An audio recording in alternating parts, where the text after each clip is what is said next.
స్త్రీల మీద అత్యాచారాలు బాగా జరుగుతూ ఉన్నాయి. మరి రాష్ట్ర ప్రభుత్వానికి కనిపిస్తలేదో ఒకసారి ఆలోచన చేసుకోవాల్సిన అవసరం ఎంతైనా ఉంది. ఒక సంవత్సరం ముందు ఇదే హైదరాబాద్ కేంద్రంగా ఒక చిన్నారి చైత్ర మీద అత్యాచారం జరిగింది, మీరు చూసారు. మరి ఆ సంఘటనలో నిజంగా ఏ ఒక్క పార్టీ వాళ్ళ నాయకులు మాట్లాడలే. అక్కడ కూడా వివక్ష జరిగింది, ఒక లంబాడి బిడ్డ అని చెప్పేసి. దాంతోపాటు 4 రోజుల తర్వాత ఏదైతే ప్రధాన మినిస్టర్ మీడియాలు ఉన్నాయో ఆ మీడియాలు కూడా చూపించలేదు. ఆ రోజు మేము చాలా బాధపడ్డాం. ఎందుకు బాధపడ్డామంటే మనుషులుగా ఉంటున్నాం కదా, ఒక మనిషి మీద ఒక దుర్మార్గుడు అత్యంత కిరాతకంగా అత్యాచారం చేస్తే ఈరోజు ఈ సమాజం తలదించుకునే విధంగా ఒక చేసిన అలాంటి సందర్భంలో కూడా మీడియా కూడా లంబాడీల పక్షాన నిలబడడం బాధాకరం. ఇంకొక విషయాన్ని గుర్తు చేయాలి సార్, ఏదైతే టీఆర్ఎస్ పార్టీకి చెందిన ఒక సర్పంచ్, సిరిసిల్ల ప్రాంతానికి చెందిన ఒక వ్యక్తి ఒక చిన్న పిల్ల మీద, ఒక లంబాడి బిడ్డ మీద అత్యాచారం చేస్తే మరి ఆ విషయం ఇప్పటి వరకు కూడా కొలిక్కి రాలేదు. ఎందుకంటే అతను టీఆర్ఎస్ పార్టీకి సంబంధించిన నాయకుడు కాబట్టి అతని మీద ఏదైతే ఫోక్సో చట్టం అని చెప్పేసి అందులో ఆ చట్టాలను కూడా ఏదైతే అధికార పార్టీకి సంబంధించిన ఎంపీఎంఎలకు చుట్టాలుగా మారుతున్నాయని ఒకసారి మనం గుర్తుపెట్టుకోవాలి. ఎందుకంటే మనమే ఏదైతే ఓట్లేసిన ప్రజాప్రతినిధులే వాళ్ళు ప్రజల సమస్యలు పట్టించుకోకుండా అత్యాచారాలు జరుగుతాయన్నా కూడా ఎలాంటి చర్యలు తీసుకోకుండా ఒక విధంగా మనమే వాళ్ళకు సీట్లు ఎక్కించి మన మీదనే అత్యాచారం చేసే విధంగా చేసుకుంటున్నామని ఒకసారి గుర్తుపెట్టుకోవాలి. ఎందుకంటే మనం చూస్తూ ఉన్నాం దేశవ్యాప్తంగా ఉత్తరప్రదేశ్, బీహార్లో అయితే ఎన్నో చిన్నపిల్లల మీద అత్యాచారాలు జరుగుతున్నా కూడా అక్కడ పోలీస్ వ్యవస్థ అస్సలు పనిచేయడం లేదు. ఎందుకంటే ఏదైతే బీజేపీ ప్రభుత్వం ఉందో ఇక్కడ టీఆర్ఎస్ ప్రభుత్వం ఎక్కడ చూసినా తల్లుల మీద అక్కల మీద అత్యాచారాలు జరుగుతూ ఉన్నా కూడా ఈ మీడియాలో అదేవిధంగా ఈ పార్టీలు ఏవైతే పార్టీలు ఉన్నాయో ఇవి వాళ్ళ మీద ఎలాంటి చర్యలు తీసుకోకుండా ప్రభుత్వం ప్లస్ పోలీసులు కునుక్కుపోయి ఒక విధంగా అక్కల చెల్లెల మీద అత్యాచారాలు జరుగుతున్నాయని కూడా మనం ఒకసారి భావించుకోవాలి. కాబట్టి ఏ పార్టీలో సంబంధించిన నాయకులు, అధికారంలో ఉన్న పార్టీకి సంబంధించిన నాయకులు కావచ్చు, ఏదైతే కాంగ్రెస్, టీఆర్ఎస్, బీజేపీ అందరూ ఏ చెల్లెల మీద అక్కల మీద అత్యాచారాలు జరిగితే స్పందించాలి. ముందు సమాజం స్పందించకుంటే అక్కడ ప్రభుత్వం పట్టించుకోదు, ఇక్కడ పోలీసులు పట్టించుకోదు. మనం చూసినాం ఏదైతే పబ్ కల్చర్ ఈ ప్రాంతంలో దగ్గర ఒక 10-15 అక్కడ నైట్ పబ్స్ ఉంటాయి. అందులో ఎంపీ ఎమ్మెల్యేకి సంబంధించిన కొడుకులే అందులోకి వెళ్తారు. కాబట్టి ఈ విషయం ఇంతటితో ఆ విషయాన్ని వెలుగులోకి రానియకుండా చాలా కుట్ర జరుగుతుంది. కాబట్టి రాబోయే రోజుల్లో ఏ చెల్లి మీదనో అక్క మీదనో స్త్రీ మీదనో అత్యాచారం జరిగితే పార్టీలకు సంఘాలకు అతీతంగా అందరూ కలిసికట్టుగా వారు ఎవరైతే బాధితులు విక్టిమ్స్ ఉంటారో వాళ్ళను శిక్షించే విధంగా రాబోయే రోజుల్లో మన కార్యాచరణ ఉండాలి. ఏదైతే మన జరిగిన సంఘటన ఉందో ఆ అమ్మాయికి న్యాయం జరిగేంత వరకు కూడా అందరం సంఘాల్లో పార్టీలో పనిచేసే వాళ్ళు పనిచేయాలని చెప్పేసి నేను కోరుకుంటూ ఈ అవకాశం ఇచ్చిన పెద్దలందరికీ ధన్యవాదాలు తెలిసి ముగించుకుంటాం సార్.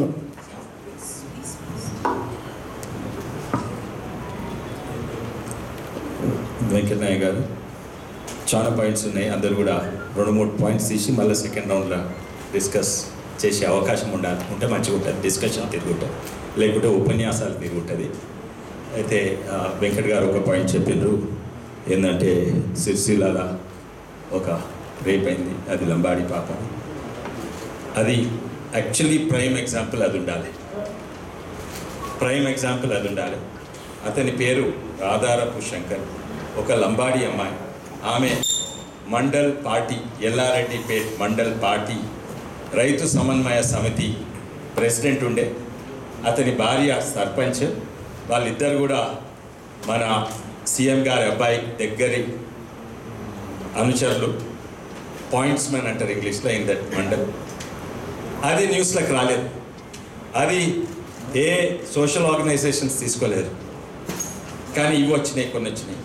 అది సైలెంట్లీ వేరే దగ్గర they are flung in front of running trains, వేరే దగ్గర ఎన్కౌంటర్స్ అయినాయి. కానీ ఇందులో ఏమో silently without the noise of media silently bail వచ్చేసింది అతనికి. అతని బ్రదర్ దుబాయ్లో అక్కడ ఇదేంది బతుకమ్మ ఫంక్షన్లు ఉండే, బుర్జ్ ఖలీఫా బతుకమ్మ ఖలీఫా ఉండే, అంటే వీళ్ళు ఫ్యామిలీకి దగ్గర అన్నట్టు. సో ఇది even more closer to the centre of power than మొన్న అయిన రేప్ కంటే అది centre. So that is where I think we have to talk about it. We need not accuse them, we need not, కానీ అది మాటలు కూడా మాట్లాడతలేము, ఇది మాట్లాడుతున్నాం చూడండి, అది చాలా ముఖ్యం. So that is why this round table is important. అందరూ కూడా మాట్లాడే అవకాశం ఉండాలి, కానీ కొన్ని లిమిట్ చేసుకుంటే మేలని. Yeah, I think the point that we are all here is not about the increase of rape. We all agree that it is on an alarming increase. Some of us can talk about what are the main reasons.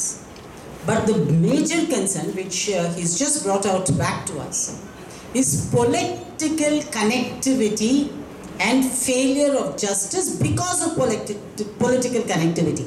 How do we break this connection? Is a matter that we need to consider seriously. May I now call upon Mahesh from the ABVP.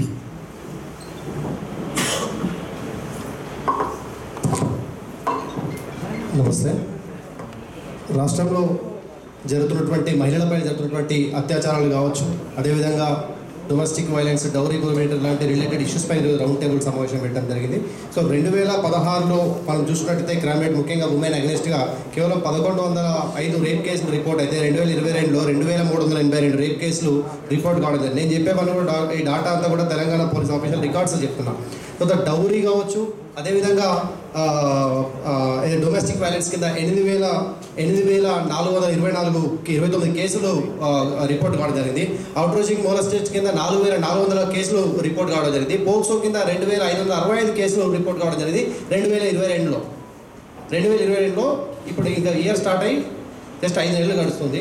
ఇప్పుడు report అయినటువంటి కేసులు అంటే రాష్ట్రంలో ఏ రేంజ్లో ఈరోజు women against crime జరుగుతుంది. 9% of crime రేట్లో 9% women అగెనిస్ట్గా జరుగుతూ ఉంది. అదేవిధంగా నేను గత 1 ఇయర్గా డ్రగ్స్ ఫ్రీ తెలంగాణ క్యాంపెయిన్ చేస్తూ ఉన్నా.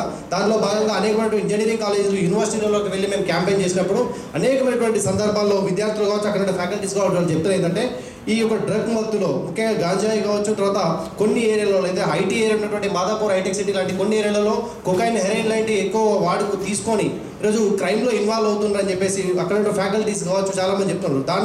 ఇలాంటి అంటే ఈ రాష్ట్రంలో కేవలం ఈ యొక్క మద్యమే కాదు, మద్యం రేట్ 20% పెంచేసి ఇంకొక 7,000 కోట్ల ఆదాయం పెంచుకోవడం కోసం ప్రభుత్వం ట్రై చేస్తుంది. గతంలో డిసెంబర్ 31 రోజు 1000 కరోడ్ రూపాయల మద్యం ఈ రాష్ట్రంలో పోవడం జరిగిందంటే ఏ రకంగా మద్యం ఏరులై పారుతుంది ఈ రాష్ట్రంలో అని మనందరూ తెలుసు. పోలీస్ అధికారులతో కలిసి పనిచేసినప్పుడు 90% క్రైమ్ అంతా కూడా ఈ యొక్క డ్రగ్ మత్తులోనే, మద్యం మత్తులోనే జరుగుతూ ఉందని వాళ్ళు యాక్సెప్ట్ చేస్తున్నారు. అంటే ఈ క్రైమ్కు మూల కారణం ఎక్కడ ఉందంటే క్రైమ్ మొదలవుతుంది డ్రగ్ తీసుకున్న దాంట్లో ఇది జరుగుతుంది. కాబట్టి ఫస్ట్ డ్రగ్ ఫ్రీగా మనం ఫైట్ చేయాలని చెప్పి సందర్భంగా తెలియజేస్తూ, అదేవిధంగా షామీర్పేట మొదలుకొని శంషాబాద్ దాకా, అక్కడ భువనగిరి మొదలుకొని ఇక్కడ మొయినాబాద్ దాకా ఈ రాష్ట్రంలో 300 ఈ యొక్క హైదరాబాద్ అయితే ఓవరాల్ దీని సరౌండింగ్లో 370 పైన అధికారికంగా ఈరోజు పబ్బులు నిర్వహిస్తూ ఉన్నారు. కాబట్టి రాష్ట్రంలో పబ్బులు విపరీతంగా విన్న కారణంగా అయితే ఇంటర్నేషనల్ స్టాండర్డ్ ఉండాలి హైదరాబాద్ కాబట్టి మేము వీటి పర్మిషన్స్ ఇస్తున్నామని చెప్తున్నారు. ఇంటర్నేషనల్ స్టాండర్డ్లో ఈరోజు ఇలాంటి రిపోర్ట్స్ బయటికి వెళ్తే ఈరోజు రాష్ట్రం మన యొక్క కేవలం హైదరాబాద్ కాదు, ఈ యొక్క రాష్ట్రం తల ఎడబెట్టుకోవాలని చెప్పేసి తెలియజేస్తూ అనేక మంది పోలీస్ అధికారులు ఈ యొక్క రాష్ట్రం యొక్క పోలీసింగ్ వ్యవస్థ పైన నమ్మకం తీసుకొచ్చే విధంగా పనిచేశారు. ఆల్రెడీ సత్యేంద్ర కుమార్ నుంచి మొదలు పెడితే చెదలవాడ ఉమేష్ చంద్ర దాకా. కానీ ఈరోజు రాష్ట్రంలో పోలీసులు 5 ఏళ్ళు ఉన్నటువంటి పదవులకు, 5 ఏళ్ళు ఉన్నటువంటి అధికారానికి ఈరోజు ఒత్తాసు పలుకుతూ ఈరోజు సమాజము, తర్వాత పోలీస్ వ్యవస్థ పైన ప్రజలకు ఉన్న నమ్మకాన్ని మొత్తం తొలగిస్తున్నారని చెప్పేసి ఈ సందర్భంగా తెలియజేస్తూ కామన్ పబ్లిక్గా మనమంతా దీనికి యునైట్ అయ్యి ఇలాంటి సోషల్ లెవెల్స్ ఏవైతే వీటన్నిటిపైన ఫైట్ చేయాలని చెప్పి కోరుకుంటూ, అదేవిధంగా పొలిటికల్ పార్టీస్ ప్రెషర్ ఉన్నప్పటికీ కూడా, అధికార పార్టీ ప్రెషర్ ఉన్నప్పటికీ కావచ్చు, అదేవిధంగా ప్రతిపక్షాలు క్వశ్చన్ చేసినప్పుడు పోలీస్ పైన ప్రెషర్ వస్తుంది. కానీ అల్టిమేట్గా పోలీస్ జస్టిస్ చేయాలంటే, పోలీస్ దీనిపైన ఇన్వెస్టిగేట్ చేయాలంటే పొలిటికల్ విల్ పవర్ అనేటువంటిది కంపల్సరీ. కాబట్టి పొలిటికల్ విల్ పవర్ కోసం మనంతా ఫైట్ చేయాలని చెప్పి సందర్భంగా తెలియజేస్తున్నాం. థ్యాంక్ యూ అన్నారు. Thank you. Can we now go to Mr. Sudarshan Rao, former MLC?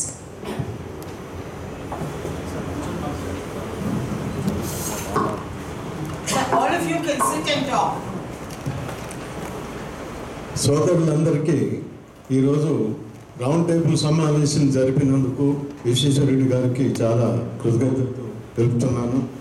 ఈ సిగ్గుమాలిన పనుల గురించి మనం మాట్లాడడం చాలా బాధగా ఉంది. అసలు స్టేట్లో మహిళా కమిషన్ ఏం చేస్తుంది అసలు అర్థం కావటం లేదు. ఎందుకున్నది లక్షల రూపాయలు జీతం తీసుకొని ఈ కమిషన్ ఎందుకు, చైర్పర్సన్ ఎందుకు, వీళ్ళు ఏం చేస్తున్నారు? ఇన్ని రోజులైంది జరిగి ఈ పబ్బుల మీద ఏం యాక్షన్ తీసుకుంటున్నారు? ఈ పోలీసు యంత్రాంగం ఏం చేస్తున్నది? ముఖ్యంగా ఒక మనం ఏంటంటే ఐక్యవేదిక ఏదైతే ఉందో అన్ని పార్టీలకు సంబంధించిన నాయకులు ఉన్నారు. ప్రగతి భవన్కి వెళ్ళి ముఖ్యమంత్రిని ముక్కుకు నేలకు రాపియాలి. మన నుంచి అన్నీ అవుతాయి, మనం చేయలేకపోతున్నాం. ఈ మీటింగ్లో ఎంతమంది అయితే పెద్దలు వచ్చిండ్రో చాలామంది ఇంట్రెస్ట్ తీసుకొని ఒక 5,000 మందితో కనుక మనం ప్రగతి భవన్ ముట్టడిస్తే గవర్నమెంట్కు సిగ్గు శరం అనేది వస్తుంది. మన అక్కలు చెల్లెళ్ళు ఎవరే చేస్తున్నారు? ఈ పబ్బులు ఎందుకు నడుస్తున్నాయి? పోలీసు యంత్రాంగం ఏం చేస్తున్నది? రాత్రి 2 గంటలకు 3 గంటలకు వాకింగ్ పోయేటప్పుడు కార్లల్లో రోడ్ల మీద వాళ్ళు చేసే వికైక్యులు పక్కకు ఒక్కొక్క పోలీస్ ఆఫీసర్ను కొట్టినా కానీ వీళ్ళు సిగ్గులేదు. మరి వీళ్ళు ఏం చేస్తున్నారు? అందుకని చెప్పేసి సమావేశం పెట్టినందుకు విశ్వేశ్వరన్నకు చాలా కృతజ్ఞత చెప్పుతూ తెలంగాణ జిల్లాలలో ప్రతి ఒక్క జిల్లాలో కూడా బయటపడకుండా చాలా మేనేజ్ చేస్తున్నారు. ఇవన్నీ చూస్తే మనకు ఎంత బాధ అనిపిస్తుంది. కాబట్టి ఈ వేదికతో ప్రజలలోకి పోవటమా, ప్రగతి వేదికను ముట్టటమా, విశ్వేశ్వరన్నకు ఒకటే చెప్తున్నా, ఒక 5,000 మందిని తయారు చేసి మిట్టలు కానీ యాదగిరన్న కానీ అంత పెద్దలు ఉన్నారు. మనం చేసేది చూపియాలి. ఈ భాషలు ఇచ్చి మీటింగ్లు పెట్టడం కాదు, ఒక పిలుపు ఇవ్వండి, ఎంతమంది ఏం చేస్తారో చూడండి. ఇది ముఖ్యంగా మీ అందరికీ విజ్ఞప్తి చేసి ఇమ్మీడియట్గా దీంతో ఆగకుండా ఒక చర్య తీసుకోవాలనే పద్ధతిలో నేను పోతున్నందుకు ఈ వేదిక మీద ఉన్నట్టు పెద్దలు ఈ అవకాశం ఇచ్చిన వారికి చాలా కృతజ్ఞతాభావంతో ముందుకెళ్తున్నాను. ఒక ప్రాబ్లం ఏంటంటే మన దగ్గర లీడర్స్ చాలా మంది ఉన్నారు, సిటిజన్స్ చాలా తక్కువ మంది వాళ్ళ మాటలు వింటున్నాం మనం. The next person I'm going to move the mic on to is Mr. Akhilesh, a common citizen. Let's see what he has to say and what should be the solution. Akhilesh, tell us two things. What do you think is the way out? We all agree that there is political connect. We all agree that there is drug, there is pub, there is everything. What is the way out? The former MLC has just told us, let's go to the Chief Minister. But we are getting Kodanram, who's going to tell us how difficult it is to go and meet the Chief Minister. So quickly tell us what you think is the solution. Yes sir, that was one of my points actually. Andariki namaskaram. Keeping in view the best interest of time, I'd like to put my points very crisp and short, sir. So మొదటిగా మనము pub culture పాశ్చాత్య సంస్కృతికి ఆపాదిస్తున్నాము. Definitely that is one of the primary causes, but is that the sole cause? Pub culture versus మన mindset దృష్టిలో కూడా చూడాలి అనేసి first point sir. Second one, I think in the past 10 days, if subject to correction, about 6 or 7 crimes that have come out to surface. Sir, so మనము ఎన్ని బయటకు వచ్చినా కానీ only one particular case is being in the circulation majorly compared to the rest of others. ఒకదానికి ఎందుకు మనం ఎక్కువగా incline అవుతున్నాము. నెంబర్ 2, అన్నిటిని సమానంగా చూస్తే probably everyone will get equal justice. Number 3, subject on today is political influence on police sir. నేను దీన్ని పొలిటికల్ ఇన్ఫ్లుయెన్స్ ఒకలాగా చూస్తే, ఇంకొకటి the next thing can be seen as political intervention. ఇప్పుడు మనం జరుగుతున్న కేసులో కూడా probably because of political intervention దానికి కావాల్సినంతగా ఐ థింక్ ఫోకస్ వచ్చింది, అండ్ ప్రాబ్లీ లైక్ వైజ్ దాని ద్వారా జస్టిస్ వస్తుంది. So political influence versus political intervention అనేది మనం చూడాలి sir. 4th point, as you asked, అన్నిటికీ మూలం సార్ చదువు sir. Why is rape culture so prevalent? ఎందుకంటే ఎడ్యుకేషన్ వల్ల sir. I think primarily that is also my prime focus sir. Primarily educating the children, specifically sex education అనేది primary early ages నుంచి imbibe చేస్తేనే పిల్లలకి sex పరంగా కానీ sexual things పరంగా కానీ how to deal with others, what is safe, what is unsafe అనేది safe spaces ఒకటి క్రియేట్ చేస్తూ వాళ్ళకి ఆ విధంగా విద్యని ప్రొవైడ్ చేస్తేనే I think we will try to culminate it at the root cause sir. So these are 4 things I think I want to put at the table, sir. Thank you for the opportunity. We'll have another. Sir, sorry to interrupt. ఈ car నంబర్లు 2 అంటే మధ్యలో అడ్డం ఉన్నాయంట. TS11EH4152 ఒక car, TS07HW2268 and 4152 ఈ 2 కార్లు దయచేసి మంచిగా పార్కింగ్ చేయాలని రిక్వెస్ట్ చేస్తున్నాను. So there it is. I think we'll also have to hear women empowerment. there's a lot of problem with how we look at women. The day men teach their boys in the house to cut vegetables and the girls to fix the bulb, we'll make the first change in our houses. We'll now have Usma Shakir from the Congress. Ma'am, please give us your intakes. Good afternoon to all. I am thankful to Konda Visheshwar Annagaru for inviting me on this subject.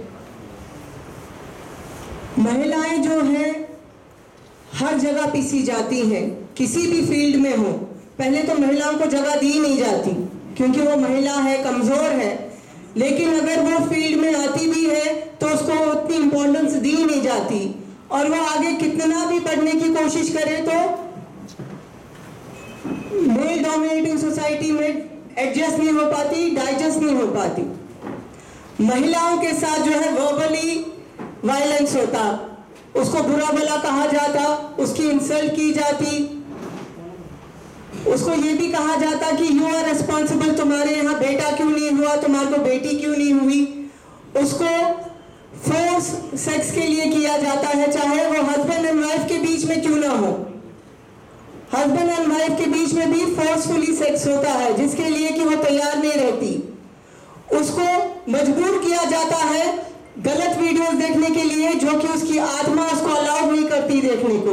उसको उसके लिए भी torture किया जाता है। उसको economic violence भी किया जाता है। अगर वो कमाती है तो उसको उसकी जो है पे नहीं दी जाती, उसकी जो मेंटेनेंस है वो नहीं दी जाती। अगर रेंटेड हाउस में रह रहे हैं तो रेंट पे किया नहीं जाता। एक औरत के साथ बहुत कुछ होता है, लेकिन हाल ही में जो पाप का प्लीज, ये जो राजनीति के साथ जो कनेक्शन है उस पे आपका क्या टिप्पणी है वो बताइए। देखिए, हाल ही में जो अभी